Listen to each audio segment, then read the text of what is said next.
This country was wiped off the map 3 times. I remember singing all sorts of Lithuanian songs that, one day Lithuania will be free and the peace will come and we will have our own country. And I never really thought that was possible. It sits 30 kilometers from a dictatorship. Yeah, I do think about it often, and I'm ready for it. I know what I will do. I know my steps. I have plan A and plan B. And the first generation born free, the kids under 30, are the happiest young people on earth. And I'm happy right now, even if I don't smile. Happy to be free. Right. A country this cold. What does a normal day look like for you in Lithuania? Get up, search for the sunshine outside, never find it.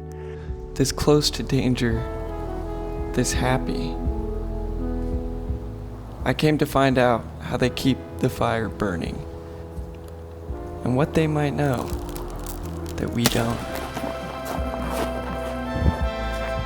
Oh, it's got the tabs to pay.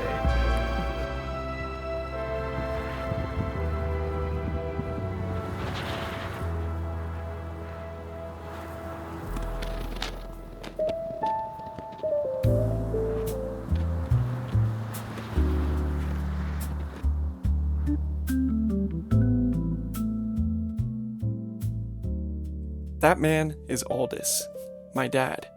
He was born in Chicago in 1967. I did not know English until I was 5 years old. His mother left Lithuania in 1944. She was 15. The Russians had come for the country. She packed for 3 days, and she came back decades later. When I was growing up, it was this mystical place that was Russian. It was Soviet Union at the time, and you never kind of thought that it would be free. I grew up on the edges of all of this. My father never taught me Lithuanian, but it was still the cloth I was cut from. I had a grandmother who spoke a language I could not understand, and who made the most amazing food I could name before I could even name the country. How do you say moon in Lithuanian? When I was 13, Aldis sent me to a Lithuanian camp in Vermont. I was worried I was walking into a forest of pagan rituals around a campfire. What I found was a camp full of Americans whose parents had carried Lithuania across the ocean. I didn't know the language, neither did most of them, but we all knew the songs. We were all homesick for a place we'd never been. My dad came to Lithuania for the first time as a teenager, on a flight through Moscow, when the country was still a province of the Soviet Union. I came for the first time as an adult. Now we are here together, standing on a lake that used to be the heart of an empire. And to tell this story right, this is where it begins. This country has been erased countless times. It came back every time. I'm going to tell you this part as a fairy tale, not because it's not true, because the real version is 1,000 years long, and I have about 3 minutes. The first time it was erased, it began in a forest. Before Lithuania was a country, it was a people in the trees. They prayed to thunder, to fire, to the rivers, the frolic, and the trees. The god of thunder was Perkūnas, and for a long time, he was enough. Then the knights came. They came with crosses, with swords. They came with the permission of Rome. They were supposed to convert the last pagans in Europe, and they tried for 200 years. The forest stayed standing. Then a duke sat down with a quill and wrote to the cities of the world. His name was Gediminas. "Come here," he said. "Bring your craftsmen, your merchants, your scholars, people with useful hands and different prayers. We will not bother your God." And over time, others came too. He promised them room to work and worship, people with different languages and different gods living in union. For a while, the promise held. 100 years later, Gediminas' grandson built a castle on a lake. and ruled one of the largest countries in Europe from inside it.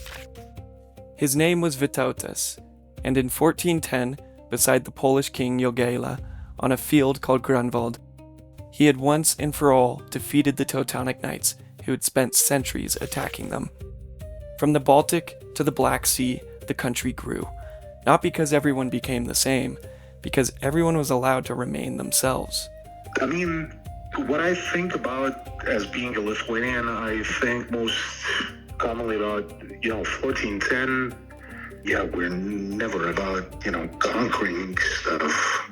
We're just, nice guys. Yeah. That was the fairy tale version. This is where it takes a turn. The empires came for it. Russia, Prussia, Austria. They did not take Lithuania all at once. They cut it apart piece by piece and called the cutting legal. The country fought back. It lost. It fought again. It lost again. So by 1785, the mapmakers stopped drawing Lithuania. The country was gone. Not the people, just the country. The empire learned the difference. A country can be removed from a map in a year. A language takes a lot longer. So they went after the alphabet. Lithuanian books were banned unless they were printed in Russian letters. Prayer books, school books, and fairy tales. The things a child needs to know who they are. Lithuanian was not just another village language. It was old, older than the empire trying to rewrite it. The similarity between Indian language Sanskrit and Lithuanian, like Agni means fire, right? Yeah. And it's the same word in Hindi or Sanskrit both. Interesting. So the alphabet became the front line. If they could not hold the border, they would hold their word. So the books went underground. Men and women carried them across the border in sacks. They hid them under floorboards. The empire had soldiers. Lithuania had book smugglers. For 40 years, the language survived this way. On February 16, 1918, 20 men signed an act declaring the restoration of an independent democratic Lithuania, with Vilnius as its capital. 123 years after Lithuania disappeared from the map, it came back through Lithuania's greatest weapon, their word. This constitution granted them a flag, a parliament, a currency, and an anthem.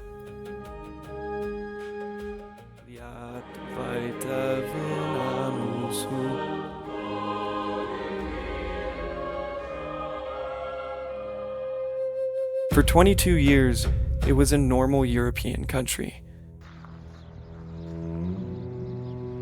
The age of empires was far from over. The next empire came, and Lithuania was erased again. The second erasure took only 2 days.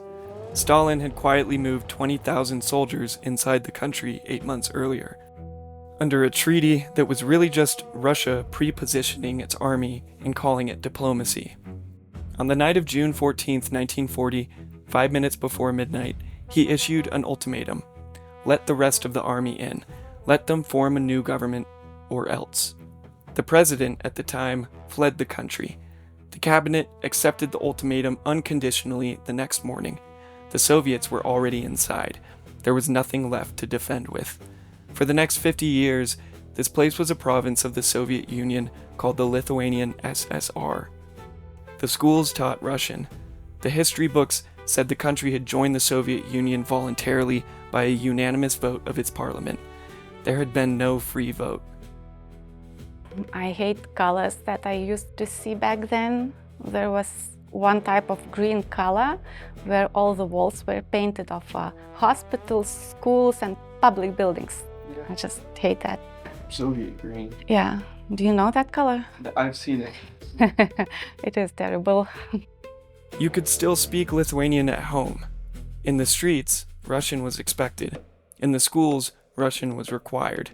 The language survived through the people, but only where the state couldn't fully reach. In the schools, they would be silent. They would never tell anything negative about the regime. Well, my family, they never said anything loudly about enemies, other countries or something like this. But I felt it somewhere. I was against some cultural things, just somewhere deep inside myself. By cultural things, she meant the Soviet things.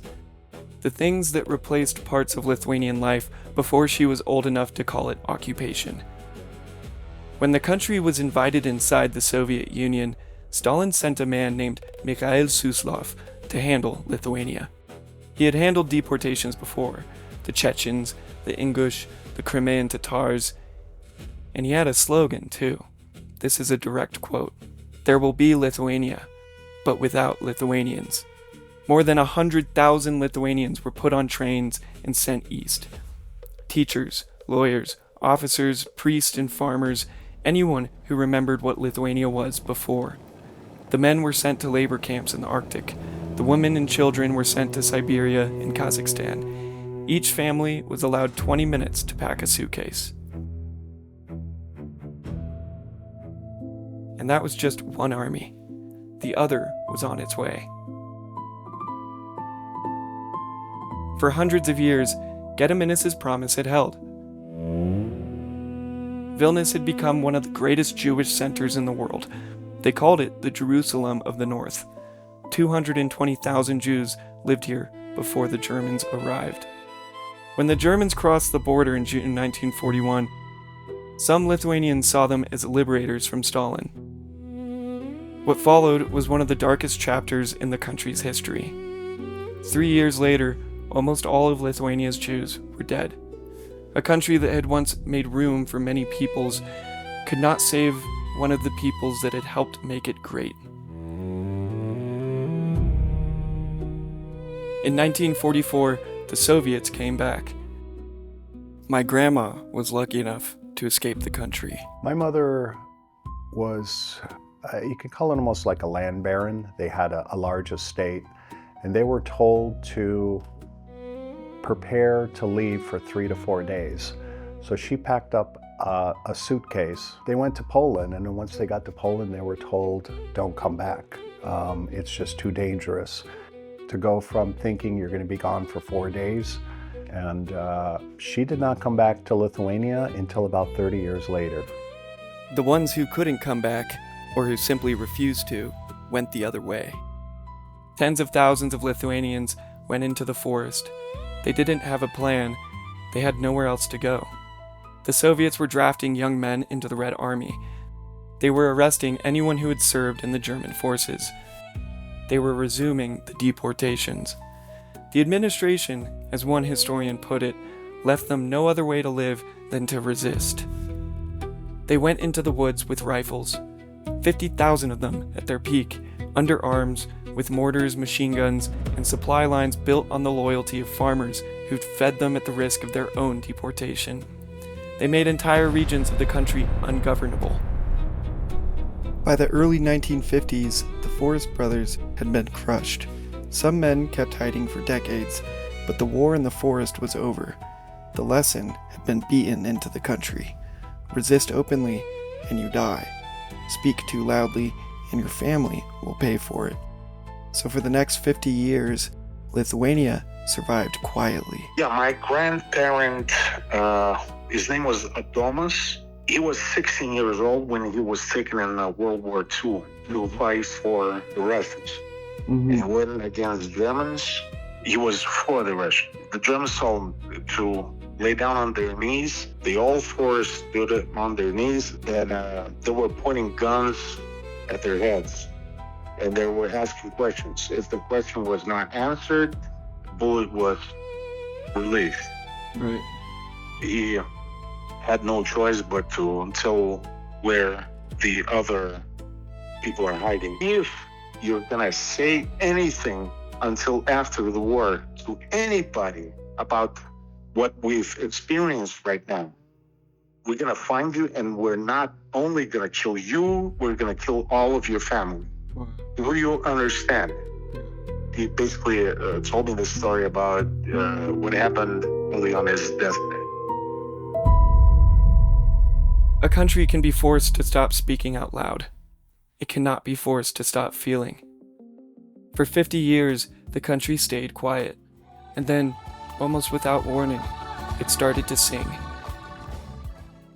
I remember singing all sorts of Lithuanian songs that, one day Lithuania will be free and sunshine will be, the peace will come and we will have our own country.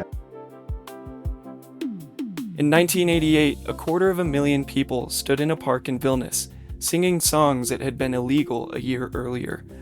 On August 23, 1989, on the 50th anniversary of the day Stalin signed Lithuania away, 2 million people from 3 small countries joined hands across 420 miles. Tallinn to Riga to Vilnius, a line of people crossing 3 countries, a line that was seen from space. They stood there for 15 minutes and then they went home. There was no violence or arrest. The Soviets had no playbook for a country that simply refused to be afraid of them. They had been morally defeated. 7 months later, on March 11, 1990, as the Soviet Republic weakened, Lithuania voted to restore its independence, the first Soviet republic to do it. The vote was 124 in favor and 0 against. The life began, and now we can build it the way we want. Then they waited to see what Moscow would do. What Moscow did was send tanks. On the night of January 12, 1991, Soviet tanks rolled into Vilnius. The plan was to take the broadcast tower, shut down Lithuanian television, put tape over their mouths, and install a puppet government by morning. By the time the tanks arrived, thousands of unarmed civilians were already there. They didn't have any weapons to fight with. They didn't have any freedom of speech.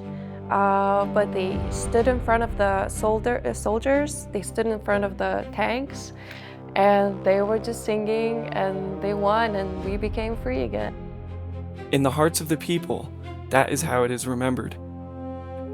But the victory was not that clean. The tanks fired anyway. By morning, 14 people were dead. More than 700 were injured. The youngest was a seamstress named Loreta Asanavichute. She was 24. She was ran over by a tank. For most of their lives, this was the rule. Keep your head down, your voice low, do not make yourself visible. That night, thousands of people decided to do just the opposite. They stood in the open with candles and they sang while the tanks came toward them.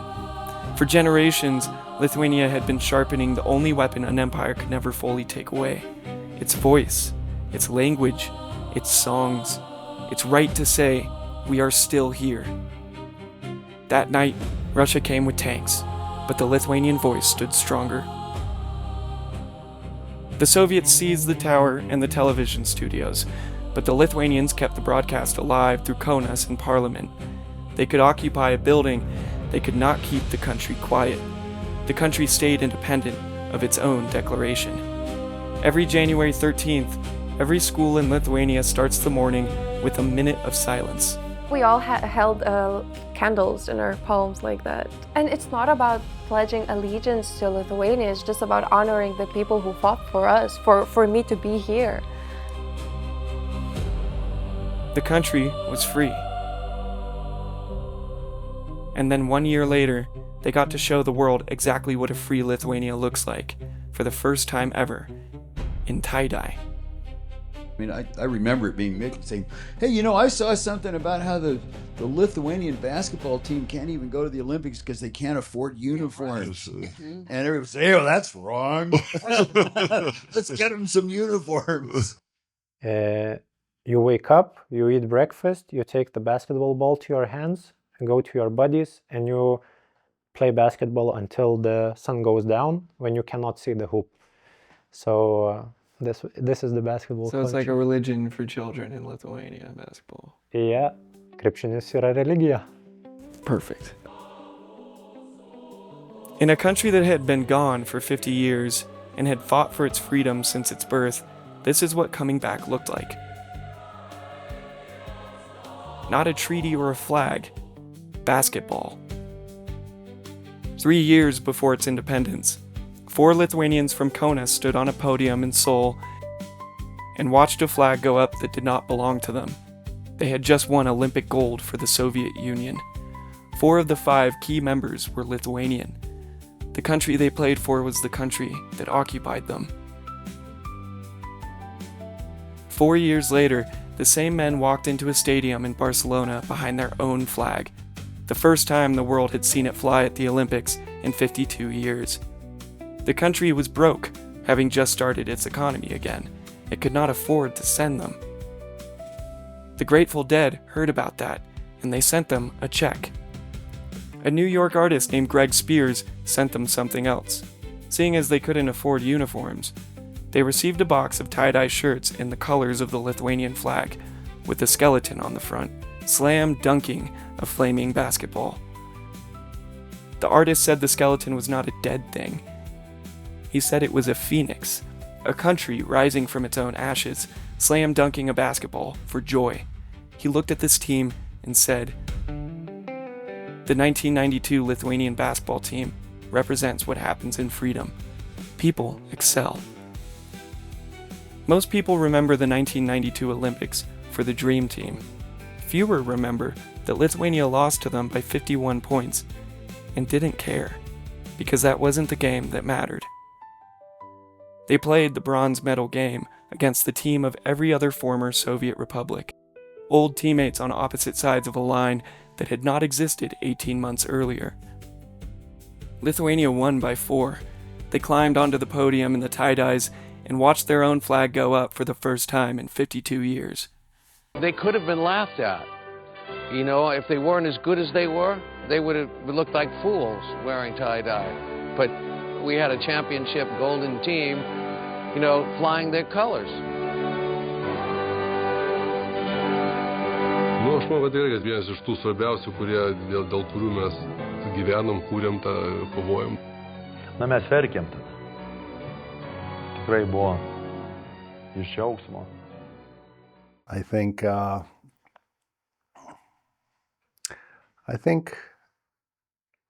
this country Vilnius was founded, 600 years ago?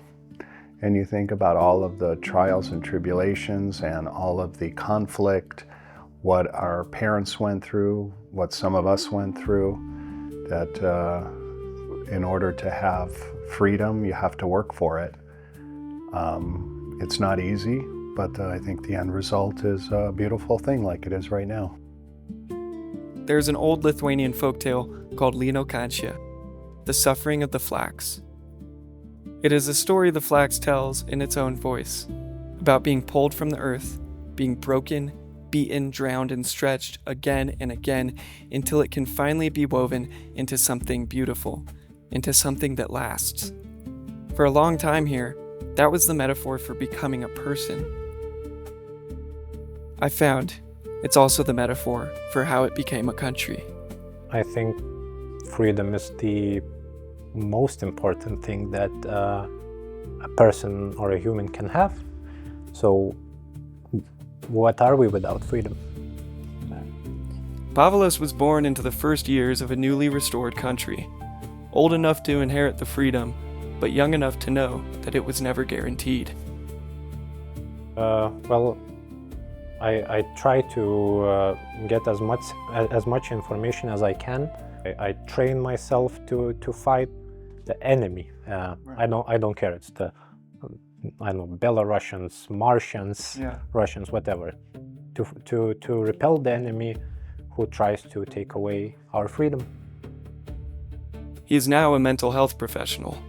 He is also preparing for the possibility that this country may need him. Reality is we have Belarus just right over here, 45 kilometers away, so it is here. Every once in a while you see the military, you see the Germans here.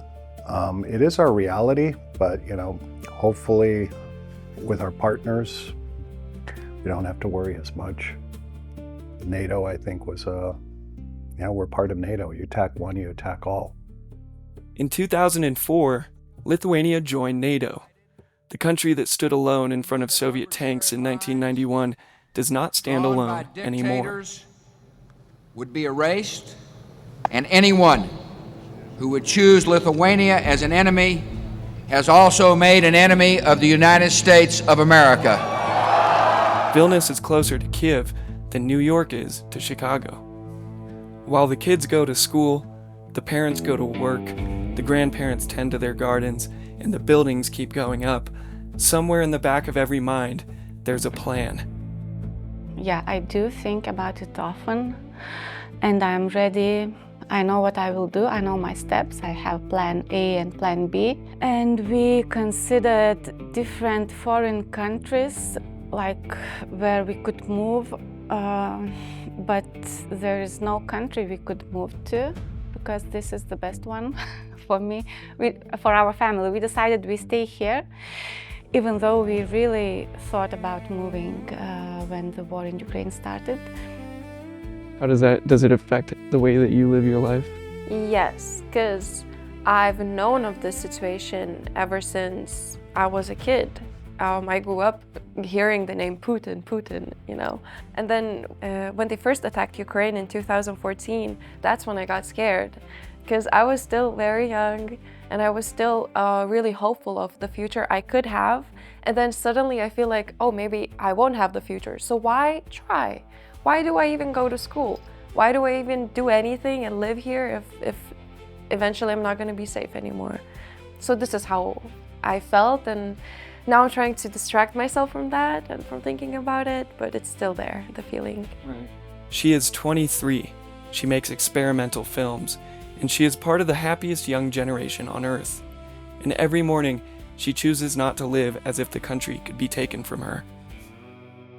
Personally, I wouldn't want to flee. Like right now, there's nothing in place for foreigners to be able to join the military, but if we got attacked, like, my ancestors didn't flee this country for me to like lie down, like just give me a gun or like give me a drone or something, like or even just give me medical supplies. Like I would want to help defend Lithuania. I feel like they've accepted me. I live here. It's also my heritage. I want to help. I think that the Lithuanians would, come together, and if they have a chance, they would all arm up and fucking go against the Russians. This is what I'm certain of. This is what it looks like to live in a country that knows how valuable its freedom is, that knows that something could happen next. Today, the streets of Vilnius carry other exiles, Belarusians fleeing Lukashenko, Ukrainians fleeing the war, and Russian dissidents the Kremlin would rather see gone. Gediminas' door is open again, and just outside it, the same old threat is lurking in the dark. There was still one question I had not answered. How does a country live with danger this close and still raise the happiest young people on Earth? I think Lithuanians are very genuine, even if they're known as cold people. Like I see that online a lot, like they are cold people, and I don't quite understand because I don't get that vibe. Nobody's, like if I smile at somebody on the street, they get freaked out. Like that is definitely a thing. But very genuine people, and like deep down very kind. And I feel like every single one that I've met, especially ones that were alive for the downfall of the Soviet Union, which is not very long ago. That's a lot of most people. They have a strong sense of like justice and injustice, and I feel like deep down like they've experienced so much hardship that like their morals are very on point, very good. I think it really depends on the culture, because happiness may look different on different cultures, right? Like in Spain, maybe it's people who dance a lot, and here we're all really mellow. Yeah, we're mellow, and it looks like we're depressed, but I think inside we're just doing our thing and keeping a straight face, and I'm happy right now, even if I don't smile. Happy to be free. Right. That was the inside answer from a very cheery Lithuanian. A happiness that does not need to announce itself. To understand that from the outside, I spoke to someone who had to learn it firsthand. Glenn is a music producer from London. He moved to Vilnius looking for space. He found it in Lukiškės prison, not as a guard or an inmate, but as a music producer. A former jail built by the Russian Empire in the center of Vilnius has been turned into an arts complex, studio spaces, film sets, and a very Soviet bar. Under my breath, typical English. We've all experienced that. Yeah, and then I went through this phase of laughing about it, just being so amused by the fact that people could be so rude, and then I just realised it's not them being rude. It's they don't know me. They don't owe me anything. You know, they're just minding their own business. And when somebody's not saying hello to me, really deep down, they're protecting their own freedom in their own little circle. And as a foreigner, I'm threatening that. And on a broader scale, historically and politically, I can respect that. They recognise the luxury of being offended. I had been offended too the first week here, that nobody held a door for me, that nobody looked up and smiled, that nobody performed warmth unless they knew I had earned it. I wrote it down as cold and kept on moving. But what Glenn said was right. To be offended is a luxury. Freedom is not a luxury, it's a right. And these people had spent the last 1,000 years learning the difference. I had spent most of my life thinking freedom meant doing whatever I want. Keep going. A new country, new opportunities, new excitements. But Lithuania kept pointing to something slower. Freedom is not just leaving, it's knowing what it's worth staying for. I was close to my answers, but drinking alone in my apartment to hide from the cold was not getting me closer. I had to do what Lithuanians do and find warmth in the cold. The first time I walked into Špunka was on a Tuesday night in January. I had been in Vilnius 3 weeks, long enough to know my way around, not long enough to know anyone. In the corner, an accordion player and a drummer were tearing through old Lithuanian songs like the music was keeping us warm by making us forget how cold it was. We were just looking for a place to perform. We came from another bar called Šnekutis. The folks there weren't so pleasant, and as soon as we came here, everyone just started dancing. It's so f***ing fun. I asked them about the happiness statistic. The first thought is what the f***? People in America or somewhere else doesn't live this happy as we do? I don't know. And you? Wait, what was the question? And then David said the line I came here to find. To be entirely honest, I don't really think about this thing a lot. Like, I mean, we've been through a lot of shit with the Russians, like he mentioned before. But to be Lithuanian, I think it just means to be free. We're performing right now for free because we were born in the free Lithuania. Of course, we can do whatever the we want. That in order to have freedom, you have to work for it. Like, my ancestors didn't flee this country for me to lie down. There's a lot of serious young people that know the price of the freedom. What are we without freedom? Obviously, freedom of speech is a very big deal. Useful thing. Yeah. I asked if I could tip them. They said, Fine, yeah, fine. Yeah. No, Starka. Do you know what Starka is? Yeah, buy us a Starka shot. Good call. Starka. I asked the bartender for something I had already forgot how to pronounce. Some kind of herbal potion. It tasted like the forest floor and Christmas and maybe a little bit of gasoline. And it filled me with the kind of warmth that cannot be stomped out. What I heard from David was what finally made the pieces connect from this puzzle of what makes Lithuania so special. The patriotism is not how loudly you claim a territory. It is whether you keep it alive with practice, even when there is no country left to claim.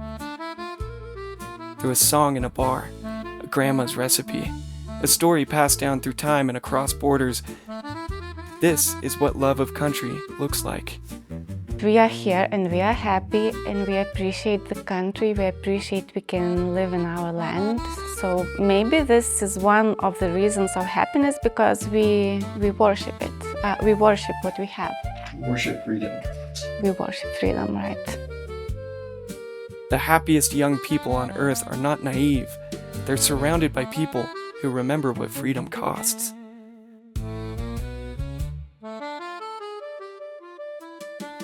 Aldous grew up in Chicago, singing songs about a country he'd been told would one day be free.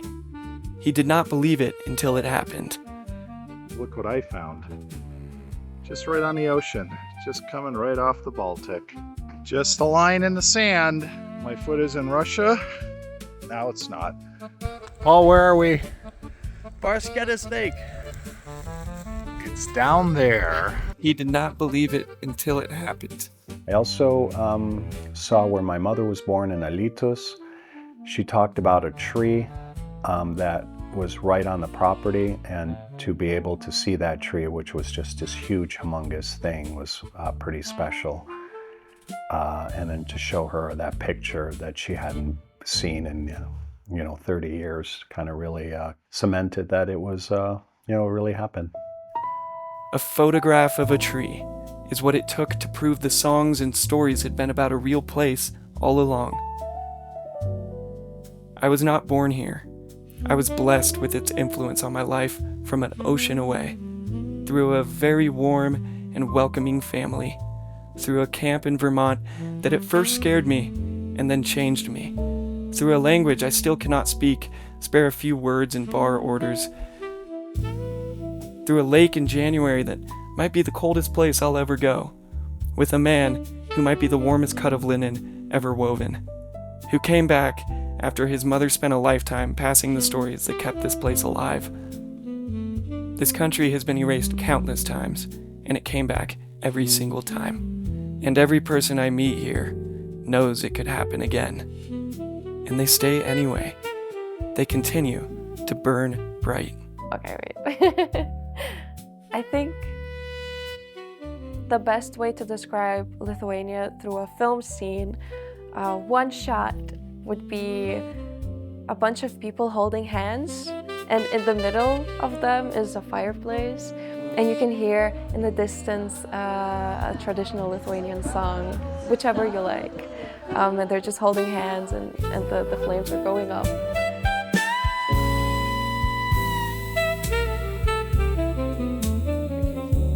Come get your Cepelina, you heard it from the man himself. All right, that's good. We're great. Thank you.